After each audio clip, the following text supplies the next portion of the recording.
लखनऊ में एक सनसनीखेज मामला सामने आया है। हमारे पास एडवोकेट मीसम नकवी साहब मौजूद हैं। आपको इस घटना की सूचना कैसे मिली?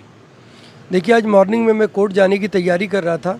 तकरीबन 9 से सवा 9 बजे के आसपास मेरे पास जो महिला जिसका मर्डर हुआ है उसके भाई शान आएंगे, उनका मेरे पास कॉल आया कि मैं चाहता हूं कि आप मेरी मदद करें। मेरी बहन का जो मर्डर हुआ उसकी अब तक के FIR नहीं दर्ज हुई है। तो मैंने कहा ठीक है, मैं आ रहा हूं।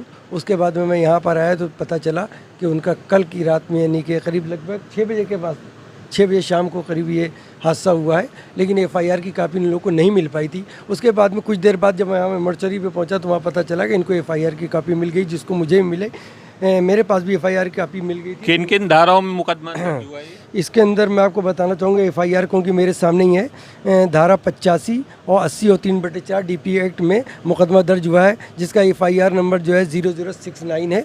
इसमें तकरीबन 6 लोग नामजद हैं, जिसमें पति हैं असद नकवी, जिनको पुलिस ने अरेस्ट कर लिया है, जो इस टाइम पर पुलिस की गिरफ्त में है। सास इनकी जो है सितवत, वो जो है फ़रार हैं। जेठ मुन्ने भैया, ननंद शाजिया, फौजिया और फौजिया के पति जो अभी वहाँ पर मौजूद नहीं है घर पर। जब पुलिस वहाँ गई, पुलिस का कहना है तो मुझे वहाँ पर कोई भी उनके परिवार का नहीं मिला। तो मेरी जहाँ तक एक समाज सेवी होने के नाते एक हमारे क्षेत्र का मसला है, क्योंकि मेरा भी कार्यालय भी सोसाइटी का यहीं पर है, उसके तहत मैं ये मांग करता हूँ पुलिस प्रशासन से कि जल्द से जल्द इन लोगों की गिरफ्तारी की जाए और इनको उचित कानूनी कार्रवाई इनके साथ करते हुए इनको जेल भेजा जाए। और ऐसे दोषियों को कह दी कतई बाहर खुला छोड़ा नहीं जा सकता है। बस मैं सिर्फ यही मांग करूंगा। फिलहाल जो भी प्रार्थना पत्र के आधार के ऊपर जो FIR दर्ज हुई वो ठीक है, उससे मैं संतुष्ट हूं कि हाँ FIR जो दर्ज हुई वो ठीक हुई है।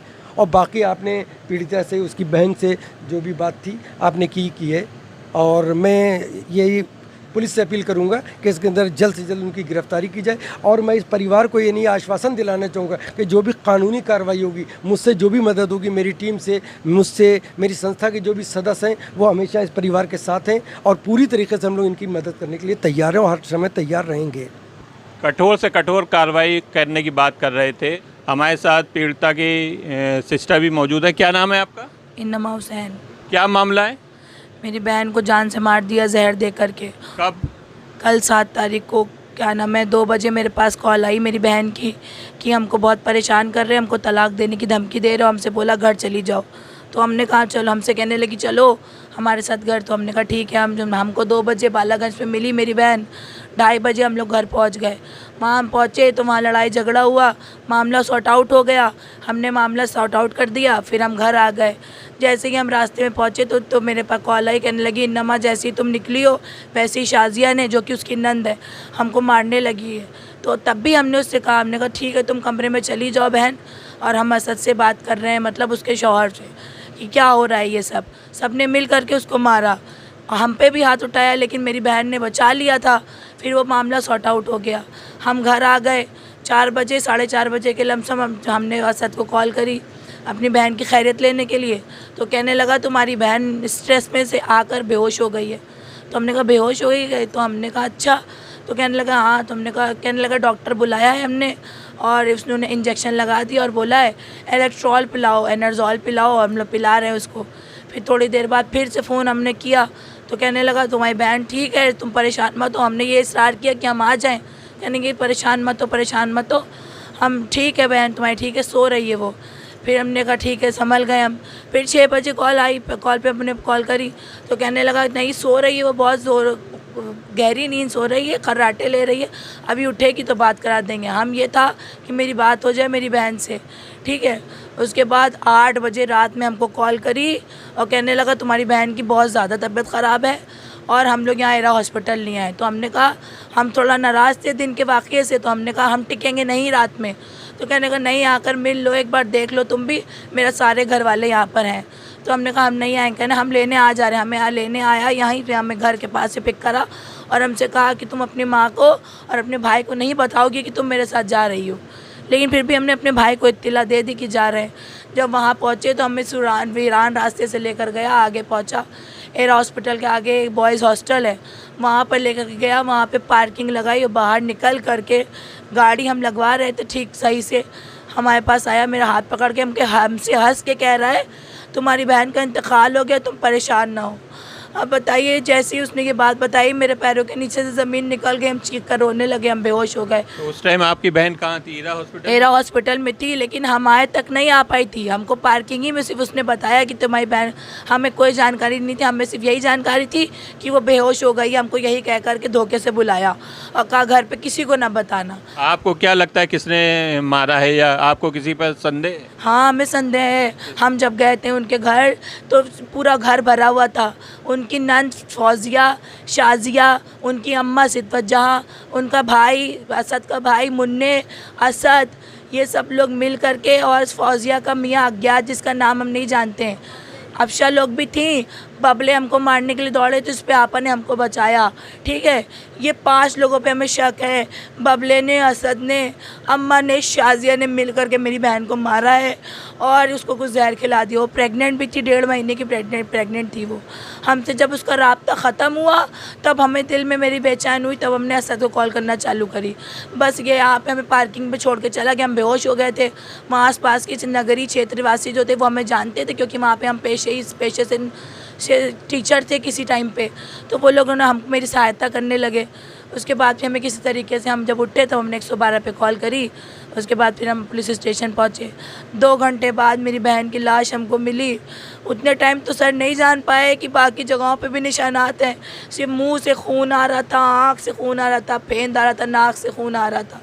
ये देख करके क्या लगता है कि गला दबा के मारा या कैसे कुछ? जैसे आज जैसे गुस्ल हुआ, जब दफन करने की बारी आई तो देखा हमने कि गले पे निशान है बहुत बड़ा सा। मतलब किसी ने भरपूर ताकत से गला दबाया, या फिर रस्सी या बंडल होता है प्लास्टिक का, उससे गला दबाया है। ठीक है, और हाथ की ये सब गटैयाँ जो होती हैं इसको बांधा, पैर के उसको बांधा। तो या तो पहले उसको मारने की कोशिश करी और इतनी ज़ोर से किसी लोहे से या फिर किसी इतनी हैवी चीज़ से सर पे मारा है कि उसकी या तो नस फट गई है, तो नाक उसकी फट गई थी, जिससे उसके नाक से, आँख से, मुंह से खून आने लगा। और इन लोगों में हमारी बस यही गुहार है। आपने नामजद रिपोर्ट लिखवाई? हाँ, हमने लिखवाई। हमने असद, सितवत जहाँ उनकी सास, शाजिया उनकी नंद, फौजिया उनकी नंद, फौजिया के मियाँ अज्ञात उनका नाम हमको नहीं मालूम है, मुन्ने, असद के भाई, और असद के बारे में लिखवाई। हमको रोक दिया गया कि 5 से ज़्यादा नाम नहीं लिखवा सकते हैं। बबले का नाम हम नहीं लिखवा पाए, लेकिन बबले भी शामिल थे क्योंकि बबले मारने आए थे। और हमें कहीं ना कहीं शक है कि बबले और मुन्ने और असद ने मिल करके, 3 आदमियों ने मिल करके उसको दबोचा, तभी वो कुछ ना कर पाई। कि अभी आधे घंटे पहले हमसे रब्ता था जिसका, और 10 मिनट में रब्ता ख़त्म हो जाए तो हम क्या माने?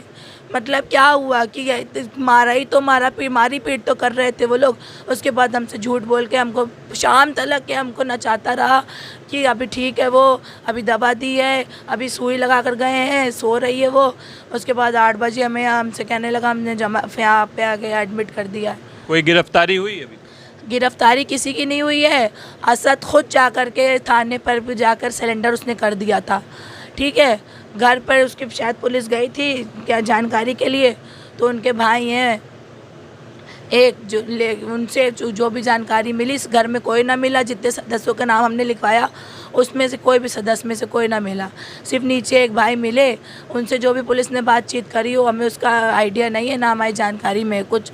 बस हमारी जानकारी में यही है कि असद ने खुद जाकर वहाँ पे सिलेंडर कर दिया। आपकी क्या मांग है कि असद के साथ में और भी लोगों को गिरफ्तार किया जाए? हाँ बिल्कुल, मेरी मांग ये है, असद के साथ जितने भी लोग थे उतने टाइम प्रेजेंट थे जब हम वहाँ पर थे, उन सबको गिरफ्तार करिए। वो सब लोग मिले हुए, सब ने मिलकर मेरी बहन को मारा है।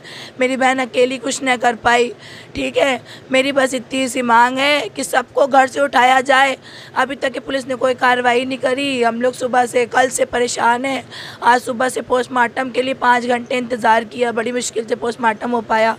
ठीक है, हम लोग को बहला फुसला के कहा कि आप लोग मिट्टी जा कर के दफन कर दीजिए, हम लोग एक्शन लेंगे।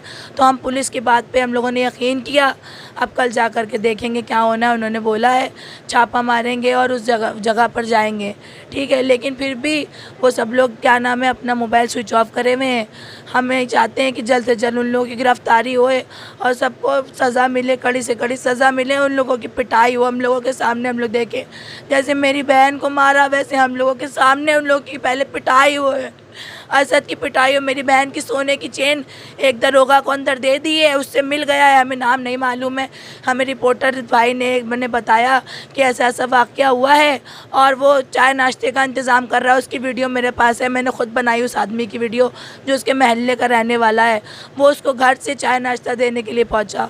अब आप बताइए, आपकी अगर बहन होती, बेटी होती, उसके साथ ये हादसा होता तो आप क्या देखते हैं कि जिसने उसको मारा है वो चाय नाश्ता कर रहा है, पुलिस उसके साथ मिली हुई है, या आप लोग बर्दाश्त करते हैं?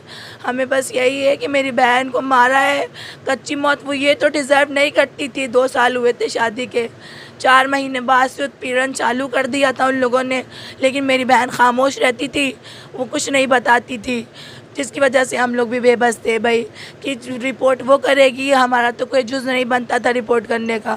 हमने बहुत बार कहा उससे, लेकिन वो नहीं मानी। अभी कल भी हम गए, कल भी हमने बोला कि 112 पर रिपोर्ट कर दो। हमसे बताया कि ईद के दूसरे दिन असद ने तमाचा मारा और पूरे घर के सामने मारा, तो पूरा घर ने मुकर गया, कहने लगा तुम्हारी गलती है। उसके बाद फिर जो ना उसको मार डाला। इतनी बड़ी मेरी बहन एकदम जवान 26 साल की थी, ऊपर से प्रेग्नेंट भी थी। इतना ना तरस आया कि उसकी जो रूह कैसे निकली होगी, इतनी जवान लड़की। अब ये देखना है कि एक बहन को कैसे इंसाफ मिलता है। असद तो पुलिस की गिरफ्त में आ गए हैं, बाकी जो नामजद आदमी हैं या औरतें हैं उनकी गिरफ्तारी कब होती है। सज्जाद टाइम न्यूज़ से मैं जमाल मिर्ज़ा।